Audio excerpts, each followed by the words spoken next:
복귀 섭리로 본 세계 대전사, 아, 재림론을 강의하기 바로 직전에 나오는 그런 챕터인데요.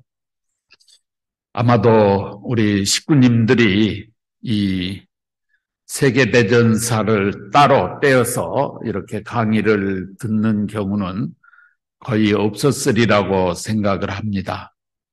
흔히 강의를 할 때 동시성 역사시대에 붙여서 슬쩍 지나가든지 아니면 재림론을 강의할 때 슬쩍 얘기를 하고 가지 세계대전사만 따로 떼어서 이렇게 설명을 하는 그런 경우는 많지 않습니다. 다행히 저는 역사를 전공한 사람이다가 보니까 이 세계대전사를 중심 삼고 과거에 자세히 공부했던 때가 있었습니다. 한 학기 동안 내내 1차 대전, 2차 세계대전, 이 두 세계대전사를 중심 삼고 공부를 했습니다. 학교에서는 흔히 정치, 경제, 사상 이런 외적인 눈에 보이는 이런 내용들만을 중심 삼고 설명을 하고 있는 것을 보게 됩니다.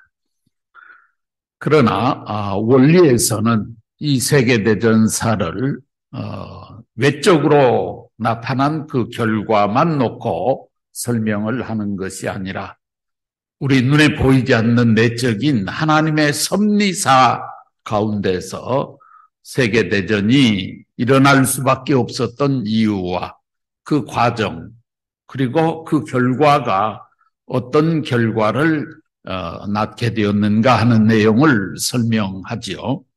그렇기 때문에 학교에서 배우는 이 세계대전사, 거기에다가 하나님의 복귀 섭리로 본 세계대전사, 이 두 개를 합해 놓으면 정말 세계대전사가 완벽해지고 왜 그랬을까 하는 이런 그 질문에 대한 대답도 확실하게 얻을 수 있다라고 생각을 합니다. 조금 그런 면에서 오늘 이 세계대전사를 중심 삼고 좀 설명을 드려보겠습니다. 1차 세계대전은 1914년에 시작을 해서 1918년 2월 달에 끝났습니다. 4년 동안 전쟁을 했는데 우리가 세계대전사를 공부해 보면 1차 세계대전은 식민지 쟁탈전이었다, 이렇게 설명을 합니다. 2차 세계대전은 1939년부터 시작을 해서 1945년에 끝납니다. 6년 동안 전쟁을 했는데 이 전쟁을 하게 된 것은 히틀러를 중심 삼은 게르만 민족의 세계 재패 정책, 이것이 결국 세계대전사로 이렇게 연결되어졌다. 3차 세계대전은 아직 외적으로 이렇게 무력을 내세워가지고 전쟁을 하지 않았기 때문에, 그래서 3차 세계대전은 아직 안 일어났다라고 일반적으로 설명을 합니다. 앞으로 3차 세계대전이 일어난다면 핵전쟁으로 갈 가능성이 많다. 그리고 인류는 거의 공멸해버릴 것이다 하는 그런 그 주장을 하는 사람도 있습니다. 그런데 하나님의 복귀 섭리로 보면 3차 세계대전은 이미 끝났다라고 볼 수 있을 것입니다. 이런 내용까지를 포함해서 이 시간에 좀 말씀을 드려보도록 하겠습니다. 우선 1차 세계대전에 대한 전체적인 그 개요를 학교에서 우리가 공부하는 그런 내용을 중심 삼고 우선 좀 설명을 해 보겠습니다. 1차 세계대전이 왜 일어났는가? 그것은 바로 식민지를 많이 확보하는 과정 속에서 선진 자본주의 국가로 출발을 했던 영국과 프랑스와 러시아, 그리고 나중에 산업혁명을 하면서 이렇게 후진 자본주의 국가로 출발을 했던 독일, 오스트리아, 헝가리, 그걸 오질이라고 그렇게 얘기하죠. 그 다음에 터키, 이쪽이 그때 당시에는 토익이라고 하는 그런 나라 이름을 갖고 있었는데, 이 삼국 협상과 삼국 동맹이 서로 자기들의 세력을 확장해 나가는 그런 과정에서 서로 충돌을 해가지고 거기에서 전쟁이 일어나게 되었다, 이렇게 설명을 합니다. 당시에 제일 먼저 산업혁명에 성공을 했던 나라가 영국이죠. 그 영국은 자기 나라에 부전자원이 많지 않기 때문에 그 산업혁명을 해나가면서 많은 물자를 공장을 통해 가지고 생산해내는 이런 그 산업혁명의 후속 조치를 잘 해나가기 위해서 자기 나라의 부전자원이 별로 없으니까 세계에 나가서 세계를 지배하면서 식민지 확장 정책을 추진했죠.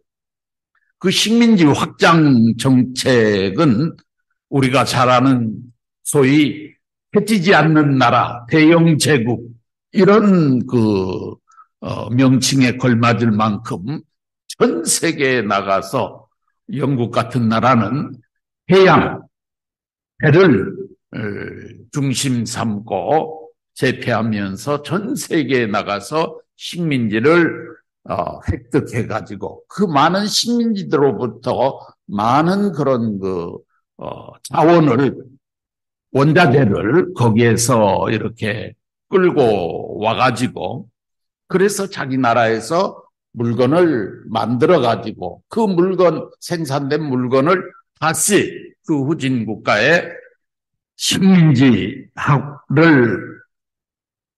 지배를 받고 있는 그 나라에 다시 그걸 갖다가 내다 팔면서 자기들의 부를 축적해 나갔죠. 이때 영국이 추진했던 이 정책이 소위 3C 정책이라고 하는 거예요. 3C 정책이라고 하는 것은 캘커타, 그 다음에 이집트 카이로, 그 다음에 남아프리카 공화국 맨 끝에 있는 케이프타운, 이 세 도시를 연결하는 거예요. 그러니까 영국에서부터 이쪽으로 건너가서 아프리카를 해가지고 아프리카를 저 밑에까지, 그러니까 남북으로 이렇게 쫙 연결되는 이 선을 중심 삼고 3C 정책을 추진했죠. 그런데 뒤이어 산업혁명에 성공하고 난 독일도 역시 유럽에는 부전자원이 많지 않다가 보니까 그 산업혁명을 성공적으로 추진해 나가기 위해서는 많은 부전자원, 원자재가 필요한데 그 원자재를 독일도 어김없이 외국에 나가서 식민지를 만들어가지고 그런 데서 원자재를 끌고 와야 돼요. 그런데 독일은 나중에 선진 이 자본주의 대열에 이제 합류를 하게 됩니다. 그렇게 되니까 독일도 역시 이제 영국을 닮아서 외국으로 나가가지고 식민지를 획득하러 나갔는데 그 식민지를 획득해 오려고 가서 보니까 영국과 같은 이런 나라들이 사전에 전부 가서 깃발을 다 꽂아놓고 전 세계에 좀 괜찮겠다 하는 그런 데는 이미 다 영국이 깃발을 다 꽂아놨어요. 그러니까 독일은 나중에 출발을 해놓고 보니까 그 식민지를 획득할 수가 없었죠. 그러니까 결국은 힘을 길러가지고 그들이 가지고 있는 식민지를 뺏어오지 않으면 안 되는 그런 상황이 됐죠. 그래서 영국의 이 삼시 정책에 강력하게 드라이브를 걸면서 그것과 태어나면서 새로운 식민지 획득 정책에 나선 독일은 3B 정책을 추진해 나가게 됩니다.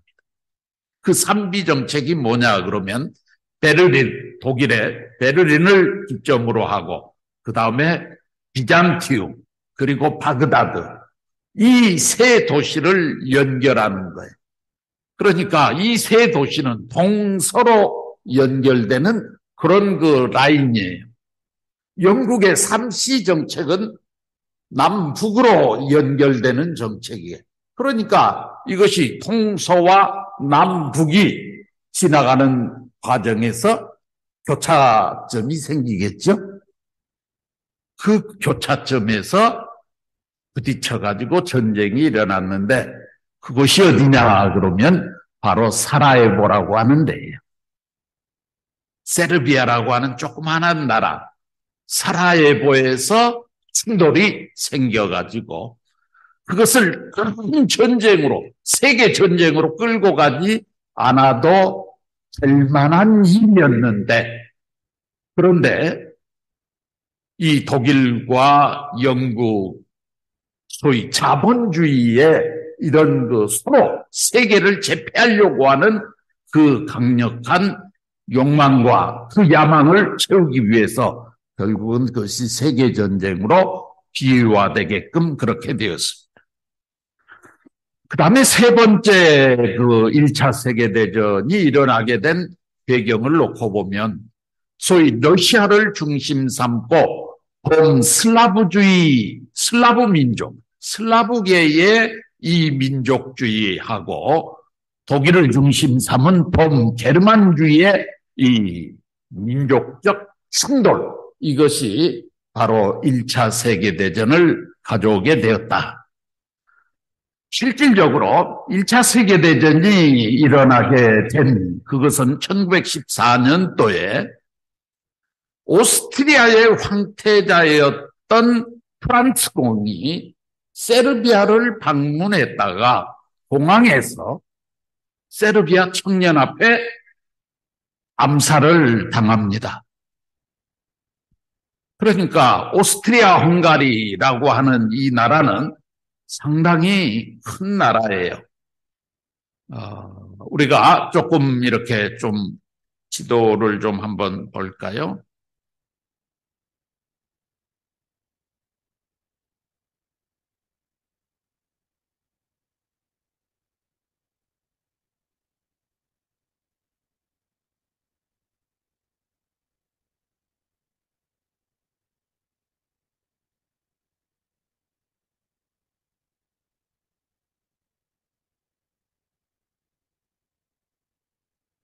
이 지도를 놓고 보면 여기가 이제 독일이죠.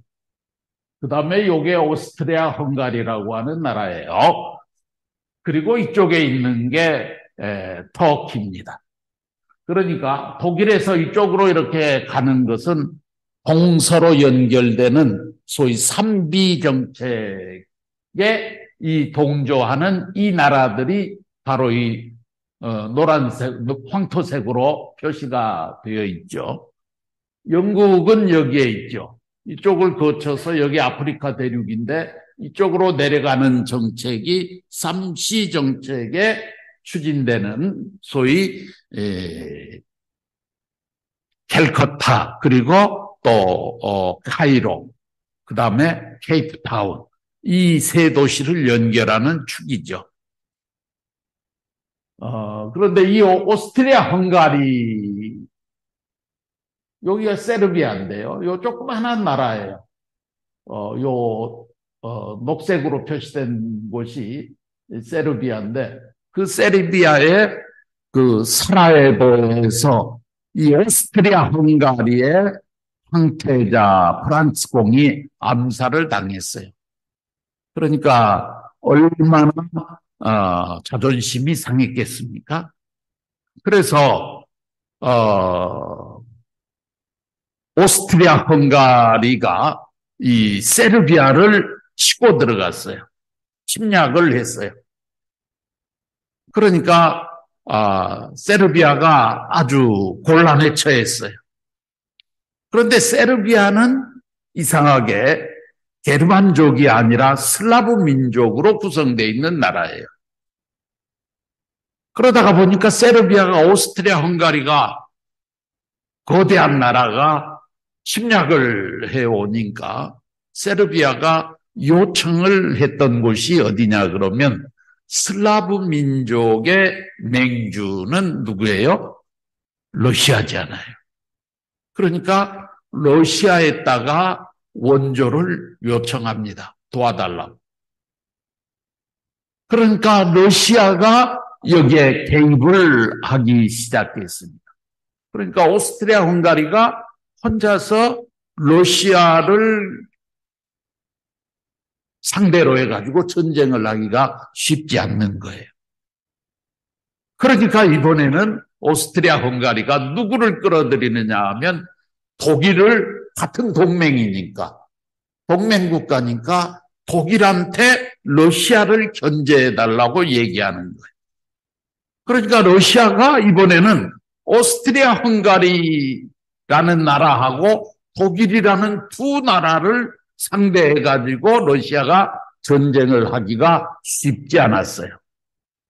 그러니까 그때 당시에 러시아는 어느 나라와 동맹 관계를 갖고 있었느냐 그러면은 영국과 프랑스예요.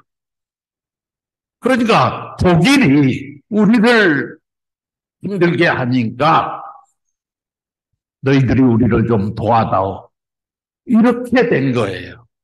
그러다가 보니까 이 사라예보에서 프란츠 공이라고 하는 그 오스트리아 헝가리의 황태자 한 사람이 저격을 당한 그 사건으로 말미암아서 이 세계의 그 뭐라고 할까요?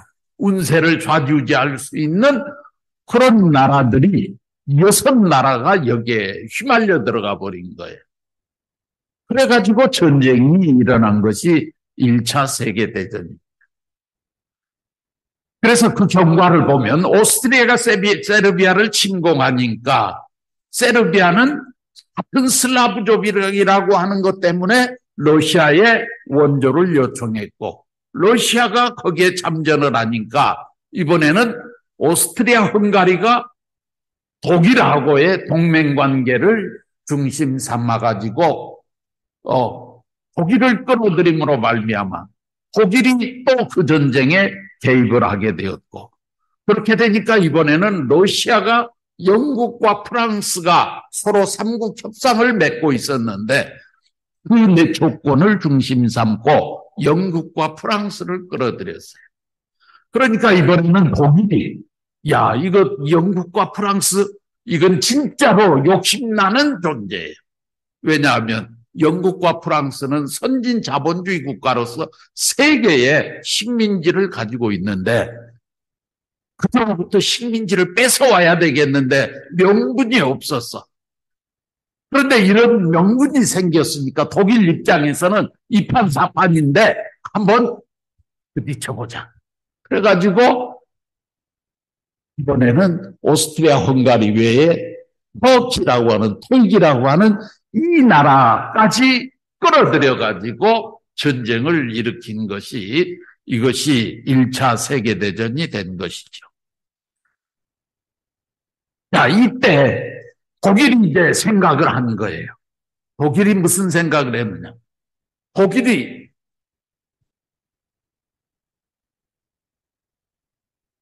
여기 있는데 프랑스가 여기 있잖아요.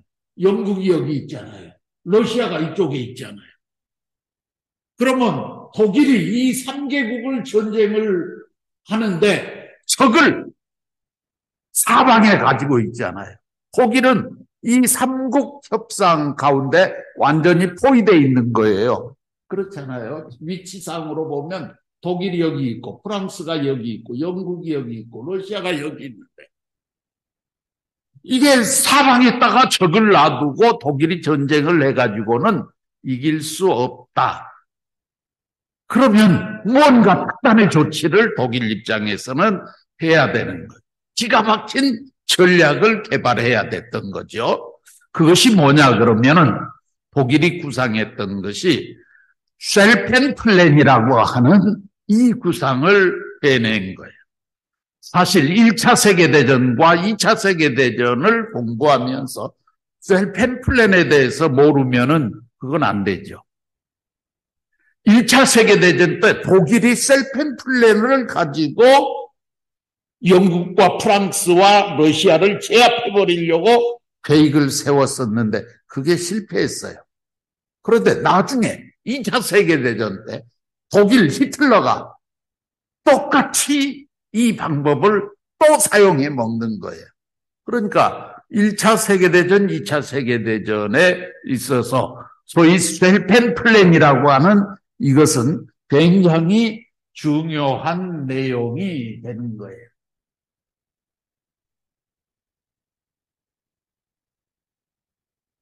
이 셀펜 플랜이 뭐냐 하면은 여기에 벨기에라고 하는 나라가 있어요. 벨기에. 요 조그마한 나라예요. 요 벨기에라고 하는 나라가 있는데 그 벨기에는 프랑스하고 이렇게 가깝게 돼 있어요. 그러니까 프랑스는 늘 독일하고 이 경계선을 맞대고 있었고 독일로부터 많은 압력을 역사적으로 받아왔기 때문에 독일과의 이 경계선에 있는 이쪽에다는 굉장히 많은 군사력을 배치해놓고 전쟁 준비를 철저하게 하고 있어요.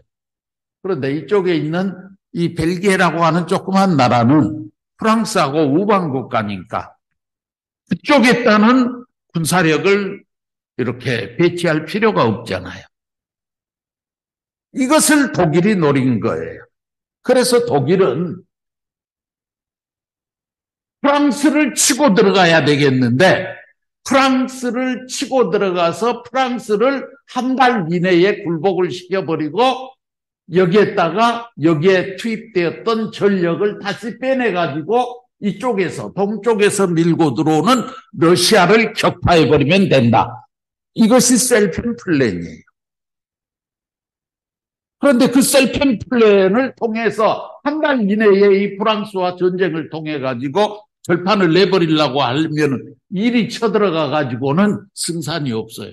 왜냐하면 여기는 군사력이 충분히 배치되어 있기 때문에. 그러니까 허점을 노린 거예요. 독일이. 어디를 치고 들어갔느냐 그러면 이 벨기에라는 조그만 나라를 치고 들어가지고 이 벨기에하고 프랑스하고 연안에 있는 이 국경 지역에는 병력이 없는 거예요.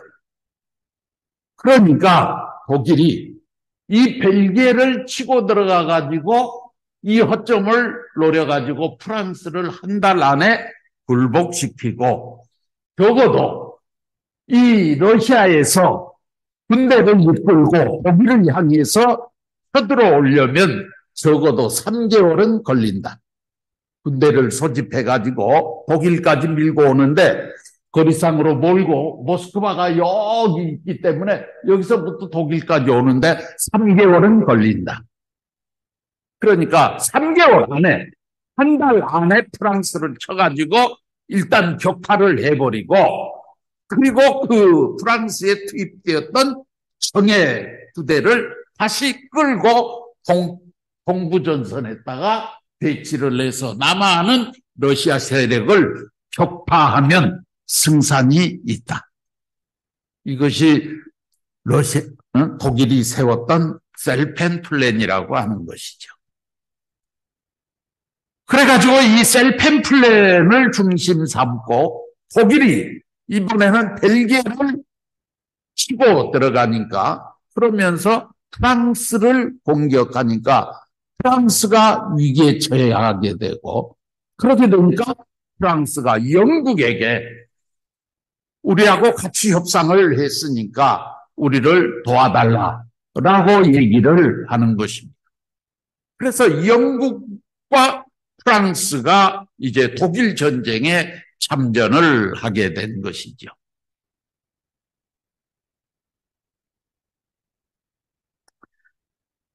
그런데 결국 1차 세계대전은 독일의 뜻대로 되지를 않았어요.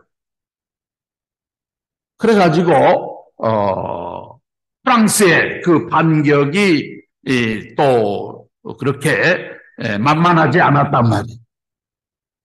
여기에 영국까지 이제 개입을 해 들어오게 되고, 그러다가 보니까 독일이 상당히 이제 곤란을 겪는데, 그런 와중에서 원래 셀펜 플랜은 한 달 이내에 프랑스를 격파해 버린다. 적어도 러시아가 군대를 이끌고 이 동부전선으로 집결하는 데까지는 3개월이 걸릴 것이다라고 했는데 문제가 생겼어요. 그 3개월이 안 걸렸어요. 한 달도 채 안 됐는데 러시아 병력이 독일 국경선 근처까지 나타나 버렸어요. 그러니까 한참 우수한 전력을 가지고 독일의 정예부대 총동원을 다해가지고 한꺼번에 프랑스를 밀고 들어갔는데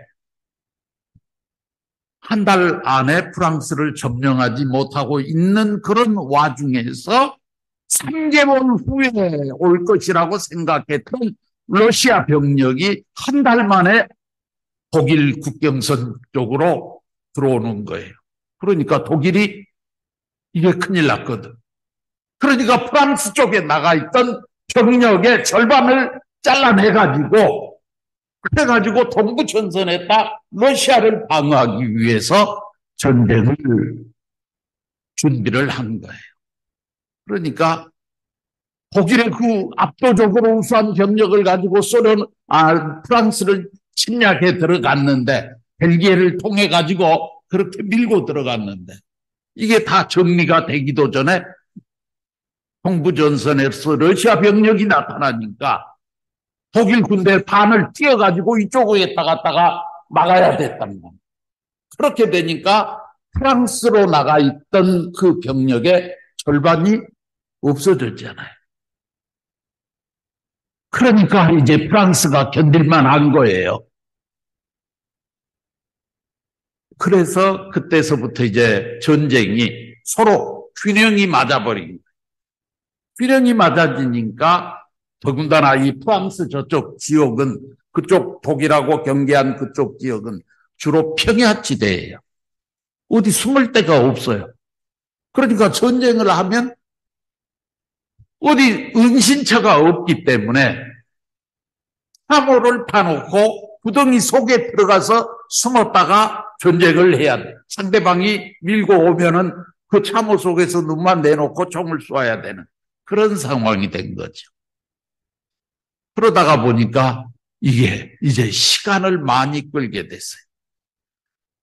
참호 전쟁을 하다가 보니까 이쪽에서 한번 공격 앞으로 하면은 저쪽에서는 참호 속에 들어가 가지고 쏘니까 공격하는 쪽이 은신처가 없기 때문에 많은 피해를 입게 되죠. 그러면 후퇴해가지고 이쪽에 숨어 있으면 상대방이 또 공격 앞으로 오고 그러면은 또 그쪽에 이쪽에서 또 참호에서 그래 1차 세계대전은 독일과 프랑스는 참호전쟁을 한 이것이 수년 동안 지속되게 됐어요. 그러다가 보니까 결국은 어떻게 되느냐면 전쟁이 오래 가니까 이제는 전쟁 물자가 많은 나라가 유리해지는 거죠. 그런데 프랑스는 선진 자본주의 국가고 이미 식민지를 많이 가지고 있어. 그러니까 그 식민지로부터 많은 물건들을 가지고 와가지고 쌓아놓고 전쟁을 하는 거예요. 그런데 독일은 후진 자본주의 국가예요. 인기 얼마 없어. 시간을 오래 끌면 끌수록 점점 더 불리해. 그러다가 보니까 독일이 이제 생각해낸 것이 뭐냐 그러면은 프랑스나 영국 배 이런 배들이 외국에 나가서 바다에 나가가지고 식민지 옛날에 식민지 만들어 놓은 거기에 가가지고 물건을 자기 나라로 싣고 들어오는 그것을 그대로 놔두면은 안 되죠. 그걸 못 사게 막아야 되죠. 그러다가 보니까 그 배들을 시켜버리는 소위 잠수함 작전을 하기 시작했어요. 그러니까 독일이 잠수함을 이용해가지고 소위 군함이 아닌 물건을 사고 팔고 하는 일반 배, 상선들을 닥치는 대로 격파하기 시작합니다. 그런데 그때 전쟁에 개입하지 않고 이쪽 저쪽에 물건을 팔아먹으면서 장사를 해서 돈을 많이 벌고 있는 나라가 있었어요. 그 나라가 미국이에요. 미국은 1차 세계대전에 개입을 안 했어요. 처음에 장사를 해가지고 돈을 많이 벌고 있었어요. 그런데 독일이 이 잠수함 작전을 통해 가지고 상선들을 바다에 있는 배들을 격침시키기 시작하다가 보니까 미국, 프랑스 배만 격침시킨 게 아니라 그 나라에 미국 배들이 가가지고 장사하고 있단 말이에요. 그러니까 미국 배도 닥치는 대로 격파를 하기 시작했어요. 그러니까 미국 여론이 자기 나라 배가 독일 잠수함에 의해서 수없이 격침되어지는데 미국은 뭐하고 있느냐? 미국도 뭔가 해야 되지 않느냐? 결국은 그 잠수함 작전이 미국을 전쟁터로 불러들이는 결과를 가져오게 됐어요. 미국은 거대한 나라이고 그 다음에 물건을 장사를 통해 가지고 돈을 많이 벌어놓은 그런 나라인데 프랑스, 영국에다가 미국이 이번에는 개입을 하게 됩니다. 그러니까 독일이 감당할 수가 없어요. 1차 세계대전 말미에 러시아에서 볼셰비키 혁명이 일어납니다. 1917년 10월 달에 공산주의 혁명이 일어나요. 그래서 러시아는 1차 대전 전쟁에서 살그머니 뒤로 후퇴를 하는데 러시아가 빠진 그 자리에 이제는 미국이 본격적으로 개입을 해서 전쟁을 하게 됩니다. 독일이 아무리 전쟁을 잘한다고 하더라도 미국을 상대로 해서 전쟁을 해서 이긴다는 것은 어려웠죠.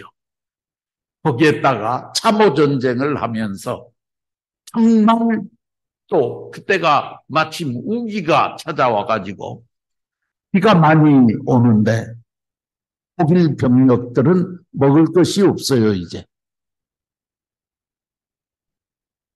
그런데 프랑스나 영국의 군사들은 먹을 게 많아요. 그러니까 한쪽에서는 쌀밥 먹고 전쟁을 하고 한쪽에서는 라면 먹고 전쟁을 해야 되니까 군대의 사기 문제가 어떻게 진행하겠어요. 결국은 독일에서 하이겔이라고 하는 1차 세계대전을 일으켰던 이 장본인을 독일 군인들이 반란을 일으켜가지고 처형을 합니다. 그러므로 말미암아 1차 세계대전이 끝난 거예요. 그리고 독일은 항복을 했어요. 결국 이 독일은 패망하고 난 다음에 연합국 측으로부터 엄청난 전쟁 배상금을 요구받습니다. 이 전쟁 배상금은 독일 국민들이 100년 동안 먹을 것 먹지 않고 땀 흘리고 일을 해서 벌어서 갚아도 갚을 수 없을 만큼의 많은 전쟁 배상금을 요구받습니다. 독일은 처음에는 전쟁에 졌으니까 아무 말 안 하고 전쟁 배상금을 조금씩 힘 닿는 대로 갚고 있었어요. 그런데 1929년 공황이 발생합니다. 세계. 경제적인 세계 공황이 발생하게 되니까 이게 전부 어려운 거예요. 다 어려운데 1차 세계대전을 통해서 빚을 안 진 나라는 어느 나라냐? 미국만 빚을 안 졌어요. 미국은 장사를 해서 돈을 많이 벌었어요. 그런데 프랑스, 영국도 전쟁을 하는 도중에 미국한테 빚을 많이 졌어요. 그러니까 미국이 프랑스나 영국, 물론 독일한테도 전쟁 배상금을 받아야 되지만은 자기들 빚을 갚으라고 그러는 거예요. 그런데 세계적 대공황이 생겨가지고 프랑스에서 영국에서 미국에 갚아줄 돈이 없는 거예요. 그러다가 보니까 독일을 강하게 이제 압력을 행사하면서 프랑스와 영국이 승전국가니까 독일로부터 전쟁 배상금을 받으면 우리가 미국한테 빚진 것을 갚겠다라고 하니까 미국은 기분이 나쁘죠. 그런데 영국과 프랑스는 할 말이 있지 않아요. 그러니까 이 3개국이 힘을 합해가지고 이번에는 독일을 압박하는 거예요. 전쟁 배상금 빨리 갚으라고. 그런데 독일 입장에서는 갚을 게 없잖아요. 5년 동안을 앞으로 해야 되는데 그러다가 보니까 독일에서 똑똑한 한 인물이 등장을 합니다. 그게 누구냐 하면 히틀러예요. 히틀러가 국민들을 뭐라고 선동하느냐 그러면 우리 독일 게르만 민족은 세계에서 가장 우수한 민족이다. 그런데 우리가 이렇게 전쟁에서 져가지고 고통을 당하고 있는데 그것은 우리 게르만 민족이 머리가 나빠서가 아니라 운이 안 따랐을 뿐이다. 셀펜 플랜 때 저 러시아 군대가 3개월 후에 등장을 했으면 우리가 이겼다는 거예요. 압도적으로 우수하게 전쟁을 수행하고 있었으니까.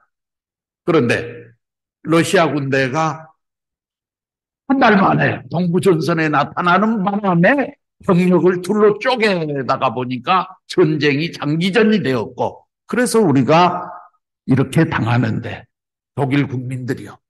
우리가 100년 동안 피땀을 흘리면서 전쟁 배상금을 갚으려고 노력을 해도 그것을 다 갚지 못하게 생겼는데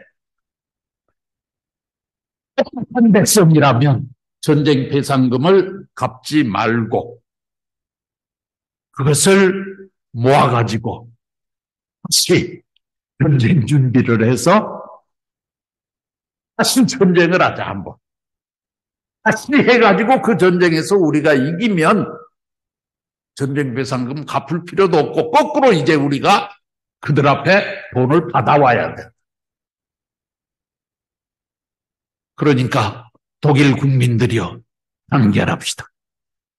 이럴 때 독일 국민들이 하이 히틀러 하면서 천부상수를 들고 히틀러에 열광하기 시작한. 그때부터 독일은 전쟁 배상금을 돈이 생기면 그때 갚아야 되는데 안 갚고 뒤로 여러 가지 겉으로는 뭐 이런저런 이유를 대면서 그 전쟁 배상금을 안 갚고 축적하면서 대신 무엇을 만들었느냐 그러면 전쟁할 준비를 다시 해나간. 다시 말하면 군사력을 증강시키고. 그러면서 그때 당시에 1차 세계대전 때 독일이 깨지고 나니까 그때 당시에 국제사회에서 독일 민족, 저 민족은 힘이 강해지면 반드시 문제를 일으킨다. 그러니까 힘을 원천적으로 약하게 만들어야 된다 해가지고 9개 나라인가로 나라를 쪼개버렸어요. 그런데 이 독일이 전쟁 배상금을 안 갚아주면서 시기가 되면 적당히 주변에 있는 나라를 하나 딱 이렇게 통합시켜버리는 거예요. 원래 독일 나라였었죠. 그런데 연합국에 의해서 이게 쪼개져 있으니까 원수 감정은 없죠. 그러니까 쉽게 합해지기 시작한 게 나중에는 점점 독일이 커지는 거예요.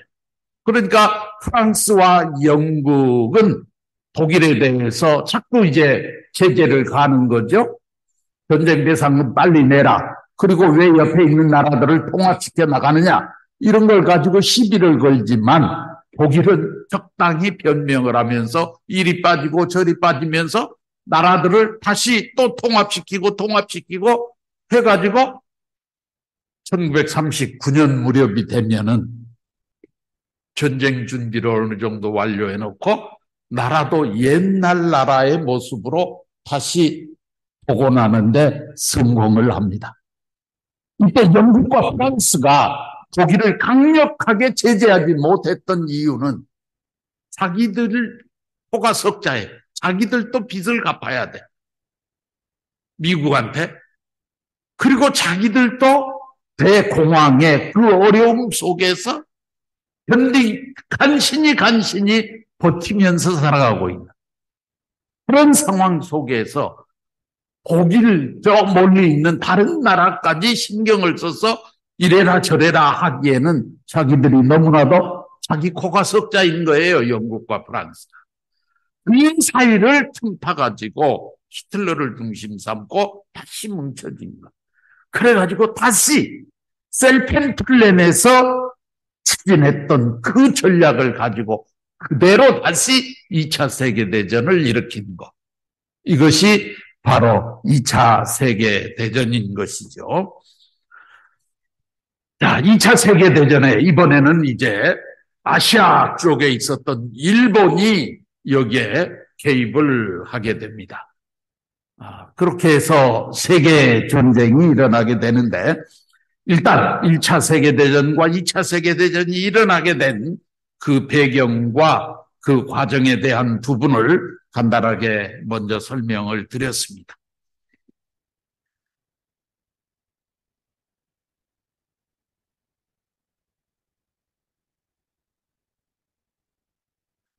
2차 세계대전은 화단 전쟁 배상금 그리고 1929년에 생겼던 세계 대공황 그다음에 미국과 영국과 프랑스를 중심 삼은 이 두 나라와 미국과의 이 삼국 협상 관계가 금이 갔죠. 왜냐하면 미국은 영국과 프랑스한테도 돈을 받아야 되죠. 그런데 영국과 프랑스가 독일을 핑계대면서 돈을 안 갚는 거예요, 빚을. 그러니까 이번에는 미국이 틀어졌어요. 기분이 나빠가지고 그러면 난 앞으로 너희들하고 상대 안 해. 그러면서 미국이 빠져버렸습니다. 그러니까 국제연맹이라고 하는 것을 2차 세계대전 끝나고 난 이후에 전쟁하지 말자 해가지고 국제연맹이라고 하는 것을 만들어 놨었는데 미국이 국제연맹에서 탈퇴를 해버린단 말이에요. 그러니까 이 국제연맹조차도 이제는 힘이 없어진 것이죠. 1차 세계대전을 통해서 3등 국가였던 미국이 세계 초강대국, 인류국가로 부상한 것이 1차 세계대전의 결과였어요. 그런데 그 가장 강력한 힘을 가진 미국이 독일을 관리해 나가는 여기에서 손을 떼버렸단 말이에요. 그 사이에 독일은 다시 전쟁 준비를 하게 된 것이죠. 그래서 미국과 영국과 프랑스가 다시 연합체제를 만들고 그 다음에 독일과 일본과 이태리가 동맹관계를 만들어가지고 그래가지고 1939년 독일이 또다시 프랑스를 공격하는데 또 그 벨기에라고 하는 나라를 중심 삼고 공격을 하게 됩니다. 결국 드골 정부를 프랑스를 완전히 멸망시키죠. 그래서 드골은 프랑스에서 견디지 못하고 영국으로 망명을 가게 되죠.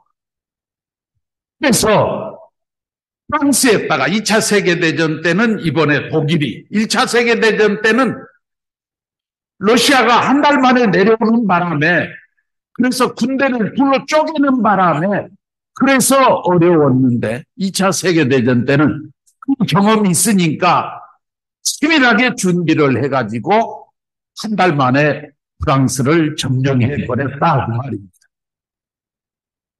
그래서 프랑스는 완전히 항복을 해버리고 니시 정부라고 하는 괴뢰 정부를 프랑스에 하나 세워놓고 프랑스의 대통령 드골은 영국으로 도망을 가버리고 프랑스는 완전히 독일의 주관하에 놓이게 됐어요.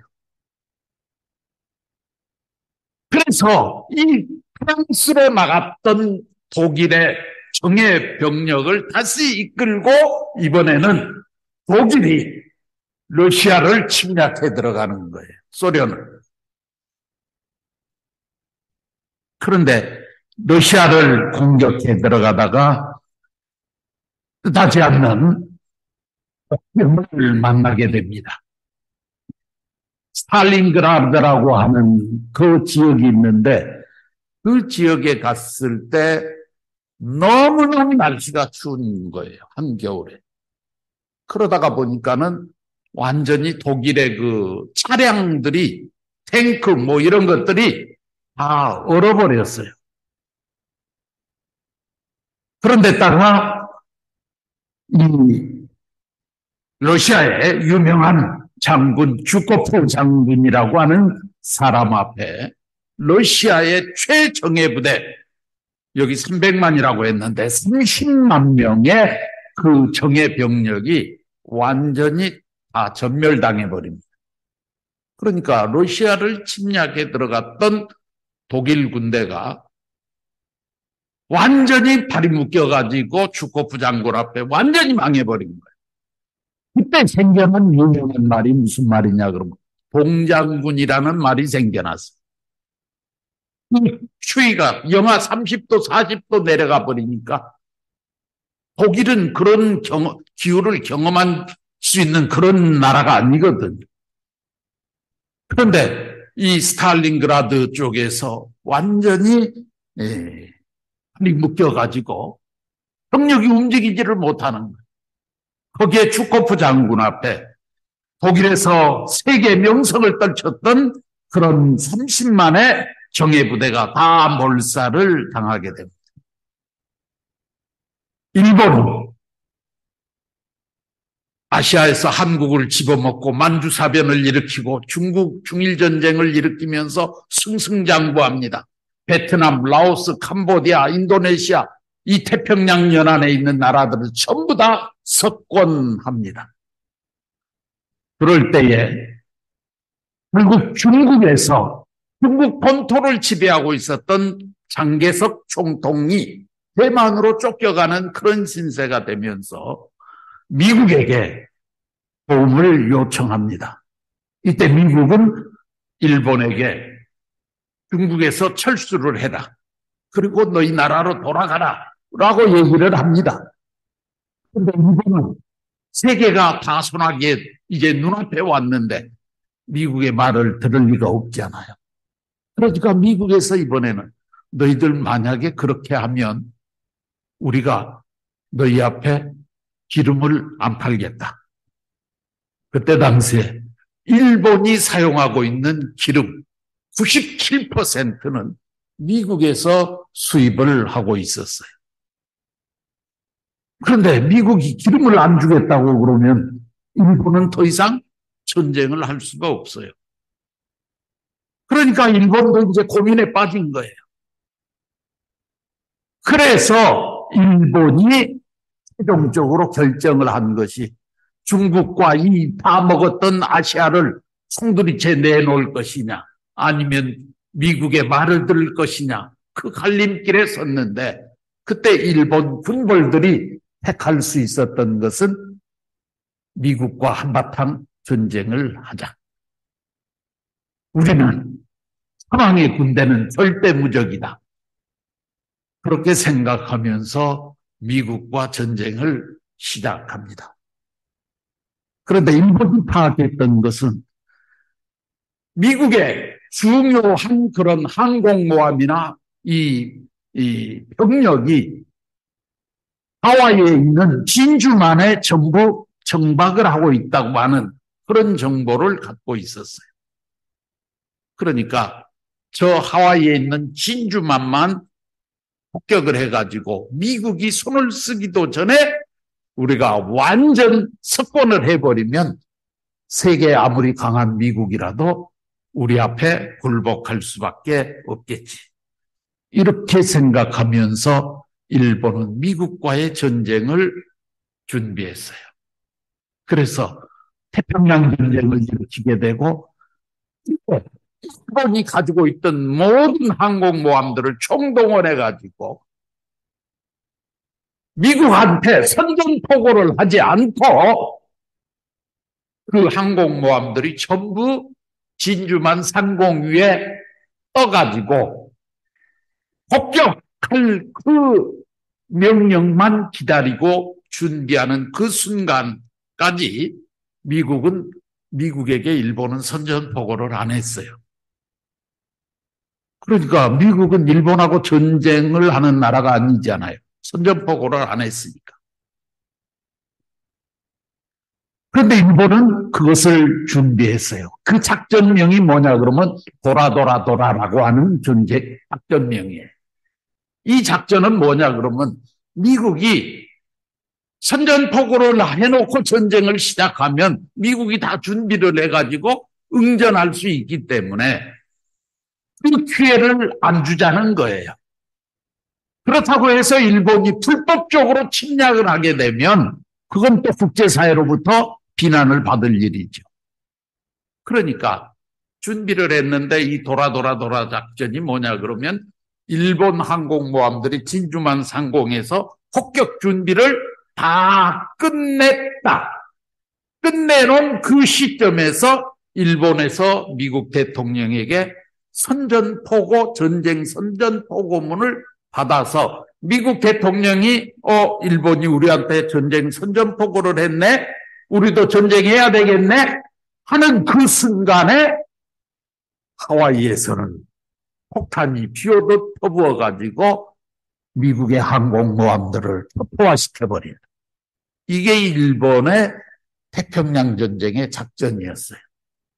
그래서 그대로 했어요. 그런데 역사에는 언제나 또 재밌는 일이 있잖아요. 일본에서 보낸 전문이 일본에서 생각했던 것하고 달리 좀 늦게 도착을 했어요. 그러는 바람에 지금까지도 일본은 국제사회로부터 2차 세계대전을 전쟁 선포도 안 하고 불법 침략을 한 그런 나라로 낙인이 찍혀 있는 거예요. 미국 대통령이 선전포고문을 받아들이기 전에 폭격이 이루어졌으니까. 그런데 거기에서 또 한 가지 기적 같은 일이 또 벌어지죠. 그게 뭐냐 그러면 미국 함대, 그 하와이에 정박해 있었던 미국 함대의 가장 중요한 항공모함,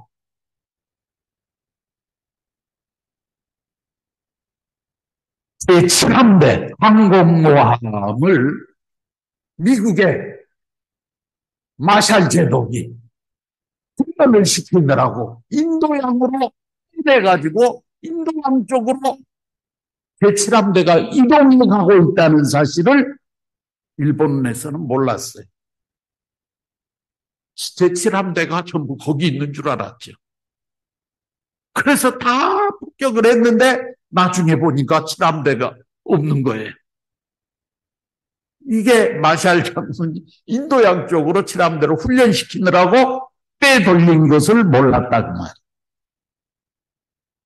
그런데 진주만에서 너무 강하게 미국이 얻어맞아가지고 정신을 수습하고 그것 수습하는데 6개월 걸렸어요.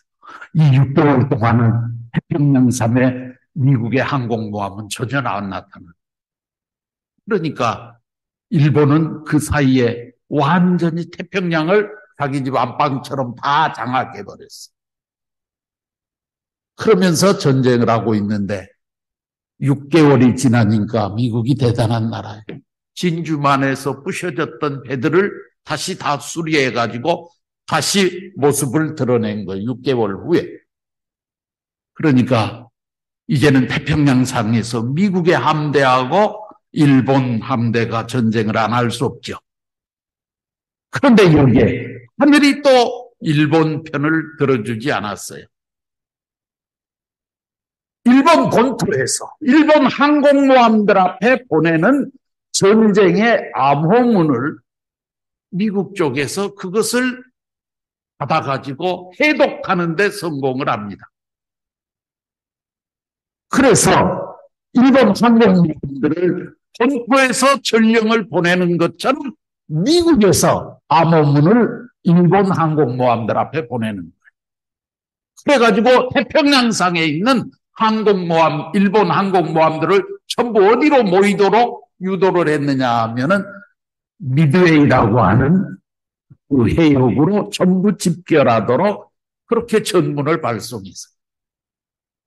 일본 장군들은 항공모함을 진행하고 있는 그 사람들은 본토에서 오는 전문이라고 생각하고 그쪽으로 다 이동을 했어요.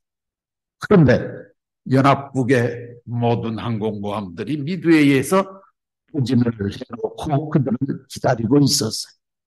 그 싸움에서 일본이 견디지 못했죠. 항공모함이 다 깨져버렸어요. 그리고 일본이 가장 자랑했던 가미카제 조종사들 500명이 다 죽었어요. 그러니까 더 이상 태평양상에서 일본의 주도권은 없는 거예요. 그때서부터 미국이 이제 오키나와를 점령해 들어가면서 일본 본토를 공략해 들어갔고, 이것이 1945년 8월 6일, 8월 9일 히로시마와 나가사키의 원자탄이 투입되면서 천황이 손을 들므로써 2차 세계대전이 망한 거예요. 끝나는 거예요. 미국은 러시아를 잡겠다고 러시아로 진격에 들어갔다 주코프 장군 앞에 30만의 정예대 능력이 다 몰살을 당하고, 반대로 주코프 장군이 거느린 러시아 군대가 독일로 본토로 들어오게 되면서 러시아는 1945년 5월 달에 항복을 합니다. 그래서 2차 세계대전도 끝나는 것입니다. 자, 결과는 2차 세계대전을 통해서 유엔이 탄생되고 공산세계와 민주세계로 세계가 양분되게 되죠. 자, 저는 이 시간에 상당히 많은 시간을 할애해서 우리가 학교에서 배우는 소위 세계대전사에 대한 이 개요를 좀 말씀을 드렸어요. 이거 자세하게 설명하려면 한 학기 동안 내내 공부했다니까요, 제가 이걸. 그러니까 이 정도로 얘기를 간단하게 드리지만 더 자세한 내용은 또 나중에 말씀을 드리기로 하겠습니다. hun간복귀 섭리로 본 그러면 하나님 섭리 입장에서 세계대전이 왜 일어나는가, 이 부분을 좀 설명해 보겠습니다. 세계대전은 일어나는 그 원인은 외적 원인이 있고 내적 원인이 있죠. 외적 원인은 정치, 경제, 사상, 경제 이런 부분들이 서로 충돌되어서 일어나죠. 그러나 내적 원인은 하나님의 복귀 섭리 가운데서 나타나는, 하나님의 복귀 섭리라고 하는 것은 바로 사탄 편, 선과 악의 투쟁 과정 속에서 나타나는 것이다, 이렇게 볼 수 있겠죠. 인간 행동이 어디까지나 외적인 자유의지와 또 내적인 그런 자유의지가 있기 때문에 이 인간의 행동에 의해서 나타나는 세계대전 그 원인을 따져나가는데도 내적, 외적 원인이 다를 수 있다는 것을 말씀을 드립니다. 세계대전의 내적 원인, 지금부터 하나님의 섭리사를 중심 삼고 왜 세계대전이 일어나게 되는가를 좀 설명해 보겠습니다. 이 도표에서 보는 것처럼 사탄을 중심 삼은 비원리의 세계, 악주권의 세계가 끝날이 되면 재림주님을 중심 삼고 선주권의 원리형의 세계로 복귀해 나가지 않으면 안 되죠. 사탄의 세계, 주도권을 가지고 있었던 사탄 세계를 멸하고 하늘편 세계를 세우려고 하면 반드시 크로스되는 이 지점이 나타나게 되죠. 여기에서 사탄은 최후의 발악을 하면서 자기의 주도권을 하늘편에 넘겨주지 않으려고 할 것이요. 하늘편에서는 그 주도권을 빼앗아 하나님의 나라를 세워야 하기 때문에 이 사탄의 최후 발악, 그리고 재림 메시아를 중심 삼은 하나님의 나라를 창건해야 하는 이런 과정에서 세계대전은 불가피하게 일어나는 것이죠. 조금 세계대전이 왜 3차 세계대전으로 나타날까? 이것은 에덴 동산에서 하나님께서 아담 해와에게 3대 축복을 주셨어요. 그런데 이 3대 축복을 사탄이 빼앗아갔다는 말입니다. 그래서 3대 축복형의 비원리 세계를 사탄이 만들어놨고 재림 메시아는 그것을 다시 하나님의 3대 축복의 복귀된 세계를 만들어야 하기 때문에 하나의 상감 조건으로 3차 세계대전이 일어나는 것입니다. 그 다음에 또 하나는 역사에 예수님이 나는 길이요 진리요 생명이다. 나로 말미암지 않고는 하나님 앞에 갈 자가 없다. 그래서 예수님이 걸어간 노정은 세계 인류가 걸어가야 될 전형 노정이 된 것이죠. 그런데 예수님은 이 땅에 오셔서 사탄에게 40일 금식이 끝나고 난 다음에 사탄에게 3대 시험을 당하셨어요. 예수님이 사탄 앞에 당해서 이겼던 그 3대 시험의 내용을 전 인류가 끝날이 되면 3대 시험과 같은 똑같은 그런 시련의 과정을 거쳐서 사탄을 굴복시켜 나가야 되는데 그 3대 시련과 같은 예수님이 당했던 3대 시험과 같은 그런 조건을 중심 삼고 인류는 3번의 대단한 탕감의 노정을 거쳐야 된다. 이것이 3차 세계대전으로 나타난다 그 말입니다. 그 다음에 3번째 내용은 재림 메시아가 이 땅에 오시게 되면 하나님의 3대 축복을 이 지상에 구체적으로 이루어야 되죠. 그래서 하나님의 나라, 사탄 주권으로부터 하늘 주권으로 주권을 다시 되찾아와야 되는 그런 입장이 되는 것입니다. 그렇기 때문에 마치 에덴 동산에서 가인이 아벨을 죽인 이와 같은 상황과 똑같은 상황이 끝날에 세계적으로 벌어지는데 가인형의 사탄 세계가 아벨형의 세계를 죽이는 그런 입장과 같은 입장에서 전쟁이 일어난다 그 말입니다. 자, 그러면 그런 내용들이 과연 그대로 되었는가 하는 것을 우리는 살펴볼 필요가 있죠. 1차 세계대전에 대한 그 개요를 살펴보면 외적으로는 정치, 경제, 사상이 계기가 되었어요. 정치적으로는 아벨형 국가도 민주주의, 그 다음에 아벨 국가는 하늘편 제국주의, 그 다음에 사상적인 면에서는 기독교 국가죠. 여기에 전체주의를 지향했던 가인형의 국가는 사탄편 제국주의, 반기독교 국가이면서 그런 나라들이 삼국 협상과 삼국 연합을 만들어 가지고 이렇게 전쟁을 한 것이죠. 하늘편과 사탄편은 무엇으로 결정되느냐 하면 하나님의 섭리와 동의라든지 또 아니면 하나님의 섭리에 동조하면서 같은 방향성을 띠고 가는 그 나라는 바로 하늘편이 되는 것이죠. 그러나 하나님의 섭리에 반대적인 노정을 걸어가는 나라들은 사탄 편이 되는 것입니다. 하나님의 섭리는 기독교를 중심 삼고 섭리를 해 나오셨죠.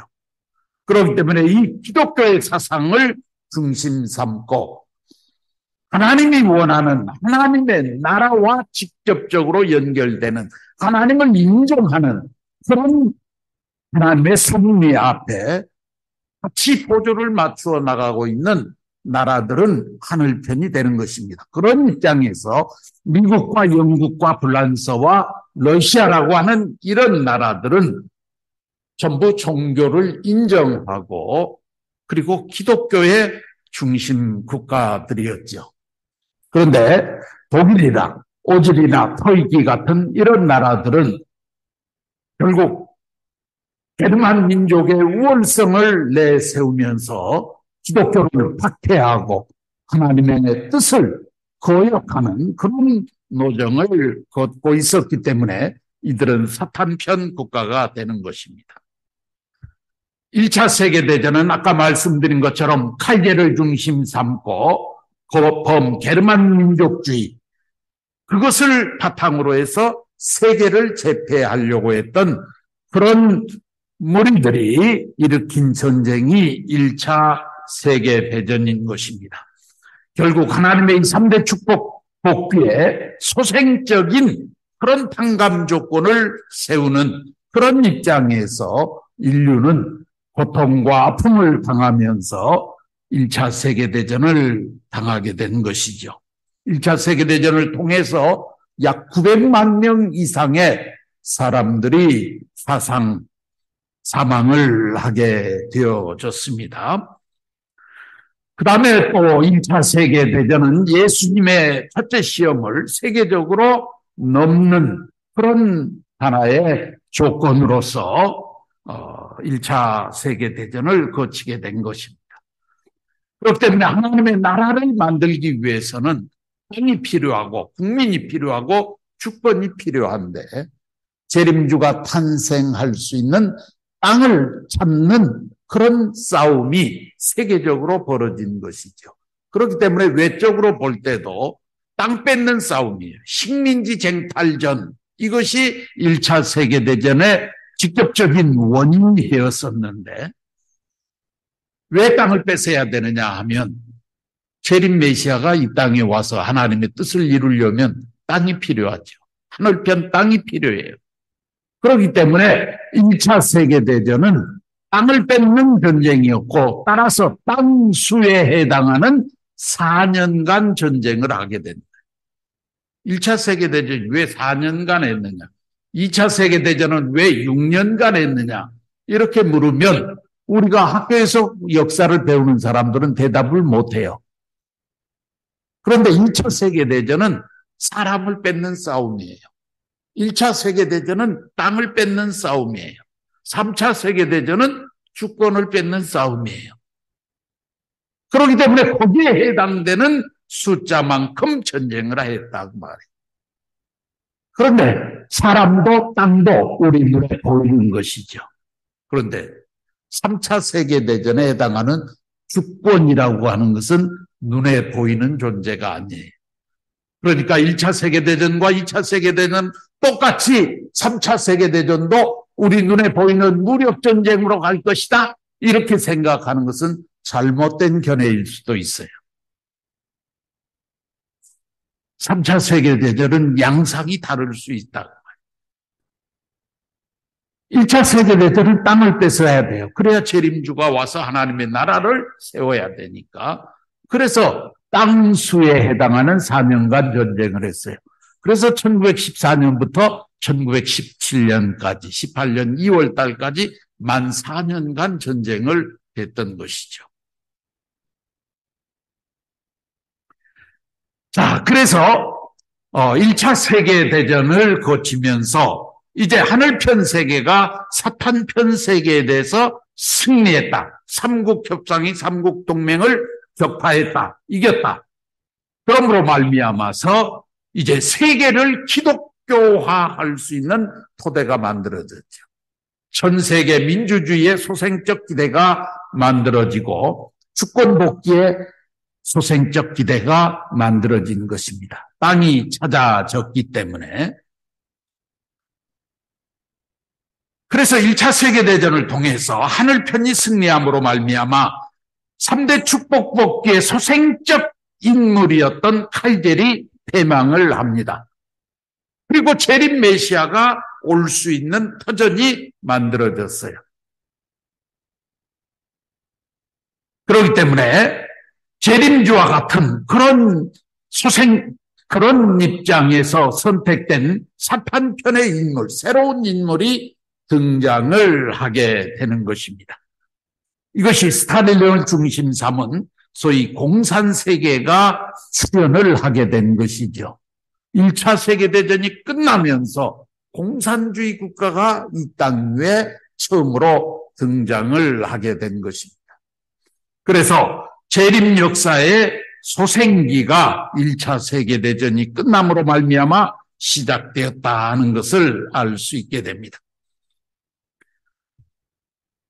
2차 세계대전의 섭리적인 개요는 역시 가인편 세계와 아벨편 세계로 나눠졌는데, 아벨편 세계는 미영부를 중심 삼은 민주주의, 이 삼국연합체제였고, 가인적 세계는 전체주의를 지향하는 독일, 일본, 이태리, 이 삼국이 서로 전쟁을 했습니다. 결국 이 아벨적 국가들이 승리를 함으로 말미암아서 재림 메시아를 중심 삼은 장성적인 승리의 기대가 조성이 되어진 것입니다. 여기에 중간에 소위 전체주의를 지향해왔던 히틀러랄지, 일본의 군벌이랄지, 이태리의 무솔리니랄지, 이런 사람들이 소위 주장했던 전체주의라고 하는 것은 무엇이냐 하면, 이 전체주의는 결국 하늘편 입장에서 볼 때 장차 재림 메시아를 중심 삼고 나타나야 될 전체주의를 사탄편 세계가 먼저 형태를 띠고 나타난 거예요. 그런데 이것은 하늘편에서 주장하는, 우리가 소위 천일국 시대에 주장하면서 천일국 시대에 우리가 이루려고 하는 공생공영 공의의 세계가 아니죠. 그 공생공영 공의의 세계가 어떤 면에서 보면 전체 목적을 굉장히 강조하는 그런 세계죠. 그런 세계가 나타날 것을 알기 때문에 사탄 세계에서 먼저 이 전체주의를 주장하고 나온 거예요. 우리는 하나님을 중심 삼은 절대 신앙, 절대 사랑, 절대 복종을 통한 소위 공생공영 공의의 세계, 그 세계는 개인의 목적과 더불어 전체의 목적이 언제나 살아있는 전체주의적 성격을 가지고 있는 세상이죠. 이 사실을 사탄편에서 알았기 때문에 이것을 사탄편 세계에서 먼저 들고 나왔어요. 이것이 전체 국가와 민족을 내세우면서 개성의 개인의 그런 자유랄지 인권이랄지 이런 것들을 전체주의 앞으로 묶어나가는 이런 주의가 등장을 하게 됐죠. 그런데 이 전체주의가 한동안 기승을 부리면서 세계를 개폐하고 장악해 나갈 수 있었던 것은, 그것이 비록 비원리적이지만은 원리형의 세계이기 때문에 그렇게 된 것이죠. 그러나 나중에는 그것도 이제 사람이 내세울 수 있는 하나의 조건은 되었을 망정, 궁극적으로 하나님이 원하는 전체주의적 성격을 가진 공생공영 공의의 세계가 아니기 때문에 패망해 가는 것입니다.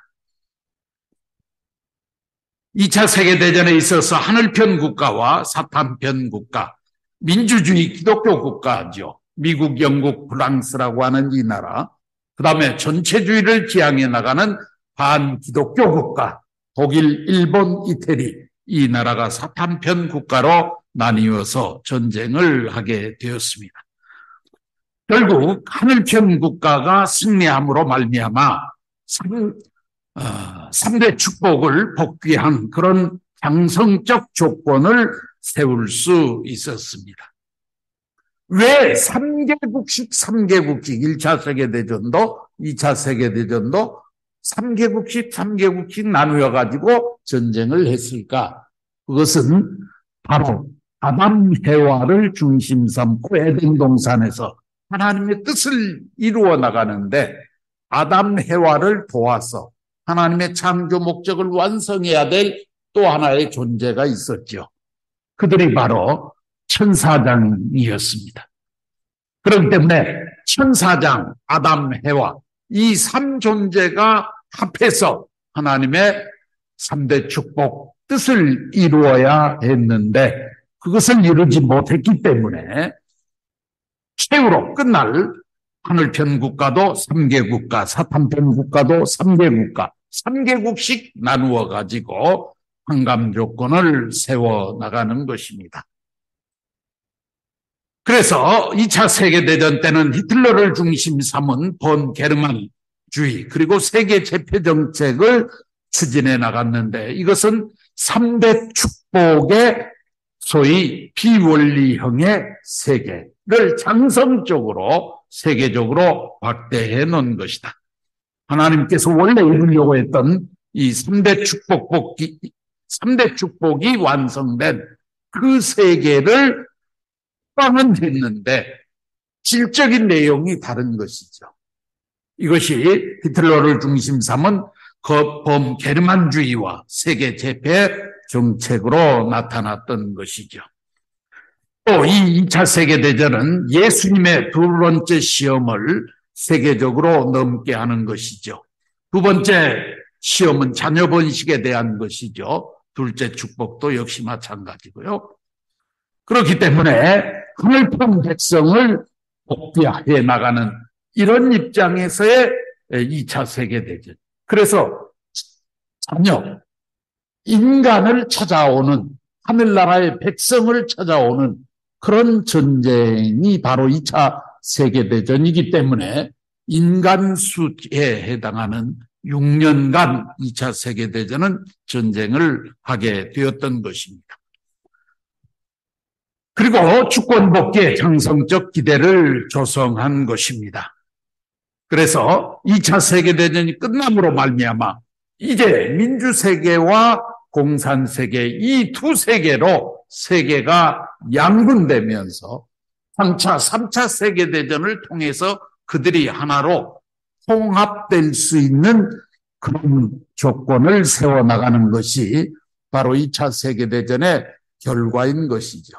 그러니까 1차 세계대전을 통해서는 이제 재림 메시아가 탄생할 수 있는 기대가 만들어졌다면 2차 세계대전을 통해서 이제는 재림 메시아를 중심 삼은 인간 복귀의 조건을 세우고 그 다음에 3차 세계대전을 통해서는 하늘나라를 창건하기 위한 주권 복귀의 조건을 세워나가는 그런 단계를 거치면서 전쟁을 하게 되는 것이죠. 2차 세계대전을 통해서 하늘편이 승리함으로 말미암아 히틀러는 망했습니다. 그리고 제2축복 복귀의 조건이 만들어지면서 재림주님을 중심 삼은 새하늘과 새 땅 건설을 위한 그 작업이 본격적으로 시작되게 되는 것입니다. 그리고 주권 복귀에 장성적 기대가 만들어졌기 때문에 스탈린을 중심 삼은 공산세계가 급속도로 세계적으로 팽창 확대하면서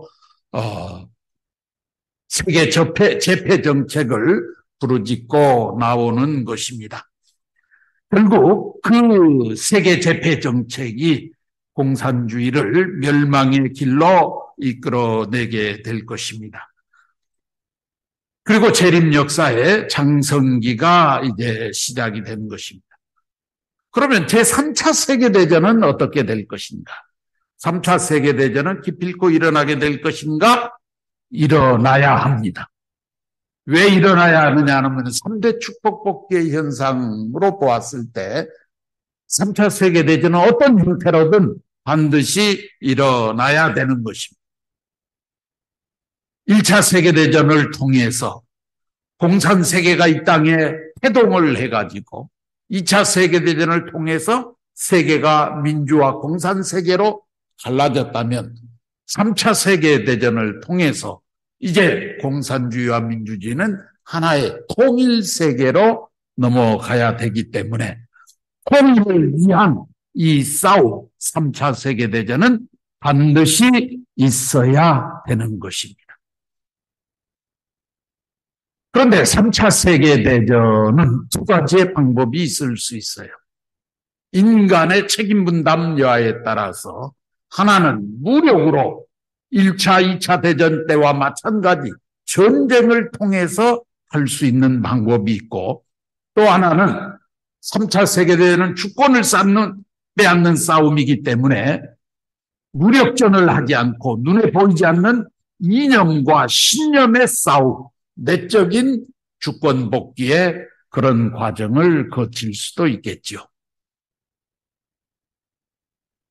그런데 무력을 통해서 하나님의 나라를 만들기는 쉽지 않을 것입니다. 아무리 무력으로 통일을 했다 할지라도 거기에 완전한 이념과 신념이 들어가지 아니하면 그것은 다시 또 세계는 갈라질 수밖에 없는 것입니다. 이 통일된 세계는 영원히 가야 될 세계이기 때문에 무력보다는 이념에 의한 내적 싸움으로 나타날 가능성이 훨씬 많은 것입니다. 자, 이 섬으로 굴복을 해야 완전한 굴복이 되고 완전한 하나의 세계가 만들어질 수 있기 때문입니다. 그러나 인간의 책임분담 수행 여부에 따라서 이 3차 세계대전은 결정이 될 것입니다.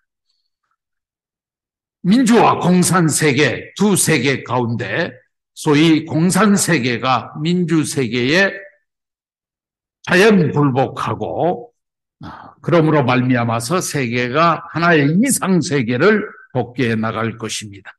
민주주의의 완성적인 기대가 조성이 될 것입니다. 온 인류를 하나의 세계로 이끌어갈 것입니다.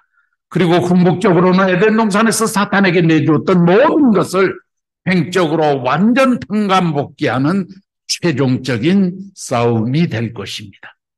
그 싸움은 누군가를 죽이고 없애는 싸움이 아니라 모두를 해방시켜주고 살려주고 하나로 통일시키는 싸움이어야 하기 때문에 3차 세계대전은 무력전이 아닌 이념전쟁으로 가야 하는 것입니다.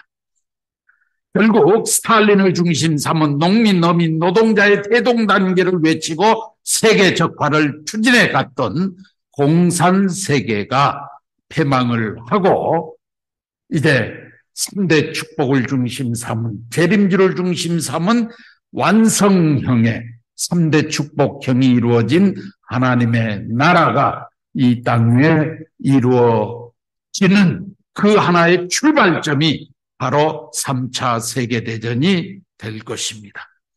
그렇기 때문에 3차 세계대전은 주권 복귀의 완성적 의미를 가지고 있기 때문에 실수에 해당하는 전쟁을 하게 될 것입니다.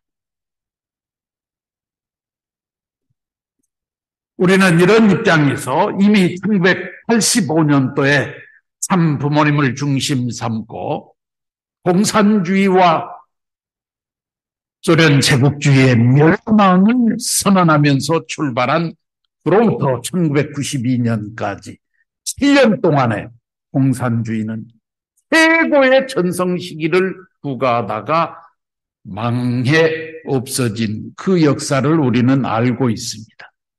이 7년 기간에 있었던 이런 내용들이 바로 3차 세계대전 7년 전쟁을 거친 과정입니다.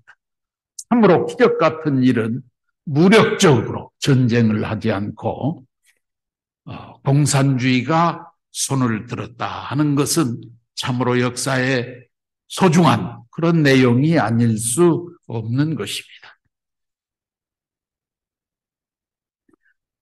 3차 세계대전을 통해서 이제 주권복귀의 완성적 기대가 조성되었기 때문에 공산세계가 이제 괴멸될 것입니다. 그리고 모든 주권을 이제는 하나님에게로 돌리면서 천주주의의 이상세계가 출현을 하게 될 것입니다.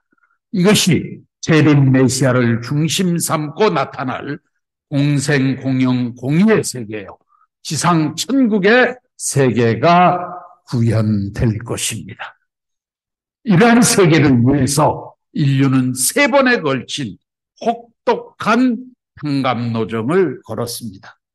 1차 세계대전을 통해서 900만 명이 학살을 당했습니다. 2차 세계대전을 통해서 3,200만 명이 죽었습니다. 공산주의 혁명이라는 미명하에 죽어간 사람이 2억 5천만 명이 죽었어요. 그런 막대한 희생을 지불하면서 인류는 싸움이 없는 평화의 세계를 만들자. 그래서 1차 세계대전을 통해서 LN이라고 하는 국제연맹을 만들었지만 실패했어요. 2차 세계대전을 거치고 나서 인류는 다시는 전쟁이 없는 세상을 만들자 하면서 유엔을 창설했어요. 그런데 그 유엔도 책임을 못하고 있는 것입니다. 그렇기 때문에 3차 세계대전을 거치고 나서 그 다음에 등장할 수 있는 것은 월드 거버먼트라고 하는 소위 1960년대에 미국의 케네디 대통령을 중심 삼고 월드 거버먼트를 만들어야 된다라고 했던 그 말씀이나 오늘 참 부모님을 중심 삼고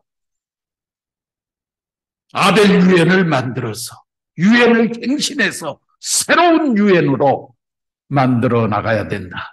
그래서 그 유엔은 참 부모를 중심 삼은 유엔이어야 된다. 그래서 참 부모님께서는 아이나벨 유엔을 하나로 묶어서 그 다음에는 참 부모 유엔이 나와야 된다는 것을 말씀하신 것도 이 지상천국 실현을 위해서 오늘 천일국 실현 안착을 위해서 우리가 몸부림치면서 추구해 나가는 그 세계, 전쟁과 질병과 기근이 없는 전 세계 인류가 모두 하나의 통일 이념 가운데에서 하늘 부모님을 중심에 모시고 민족 감정과 국경선이 없는 그런 세계에서 더 나아가서 천상세계와 지상세계가 함께 동행동락하면서 함께 살아가는 그런 한국의 세계를 재림 메시아는 이루어 가고 있는 것입니다. 지금.